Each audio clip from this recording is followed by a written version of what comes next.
జనక మహారాజా కార్తీక మాసంలో సాలగ్రామ దాన మహిమ గురించి చెప్తాను వినండి అని వశిష్ఠులు వారు ఈ విధంగా చెప్తున్నారు. అఖండ నదీ తీరాన ఒక పిసినారి అయిన ఒక వ్యక్తి ఎప్పుడు డబ్బు సంపాదన గురించి తప్ప ఏం ఆలోచించేవాడు కాదు. చాలా కన్నింగ్ ప్లాన్లు వేసుకుంటూ డబ్బు ఇంకా ఇంకా ఎలా సంపాదించాలని మాత్రమే ఆలోచించేవాడు.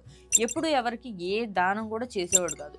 ఒకసారి ఇతను ఒక పేద బ్రాహ్మణుడికి అప్పుగా కొంత డబ్బు ఇస్తాడు. నెలలోపు తిరిగి ఇచ్చేయాలి అన్న ఒప్పందం మీద. ఆ బ్రాహ్మణుడు నెలలోపు తను తీసుకున్న డబ్బు ఇవ్వలేకపోతాడు. అక్కడ వ్యాపారికి బ్రాహ్మణుడికి మధ్య వాగ్వాదం జరుగుతుండగా ఈ వ్యాపారి కోపంతో బ్రాహ్మణుడి తల నరికేస్తాడు. దాంతో అతనికి బ్రహ్మహత్య పాతకం చుట్టుకుంటుంది. కొంతకాలానికి అతనికి జబ్బు చేసి చనిపోతాడు. తర్వాత తన కొడుకు ధర్మవీరుడు దాన ధర్మాలు చేస్తూ చెరువులు నూతులు తవ్విస్తూ మొక్కలు నాటిస్తూ తన చుట్టూ ఉన్న వారిని సంతోషపెడుతూ ఉండేవాడు. తన తండ్రి దాచిన డబ్బునంతా దాన ధర్మాలు చేస్తూ గడిపేవాడు. ఒకరోజు నారద మహర్షి అన్ని లోకాలు తిరుగుతూ ధర్మవీరుడి దగ్గరికి వచ్చి, ధర్మవీర, నీకో విషయం చెప్తాను, చేస్తావా అంటాడు. ధర్మవీరుడు నారదుడిని విష్ణువుగా భావించి, చెప్పండి గురువర్య, తప్పకుండా చేస్తాను అంటాడు.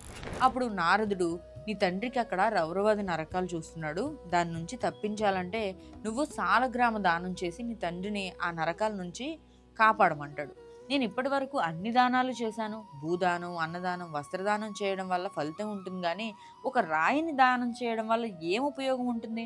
నేను ఏ దానమైనా చేస్తాను, కానీ ఈ సాలగ్రామ దానం మాత్రం చెయ్యను అని చెప్తాడు.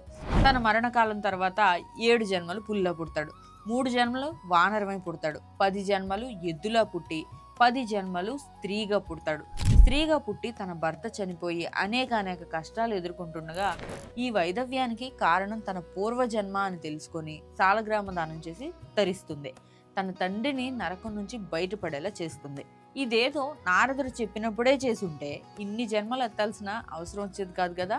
అందుకే ఈ కార్తీక మాసంలో ఓపిక ఉన్నంత వరకు దాన ధర్మాలు చేయండి, మోక్షాన్ని పొందండి.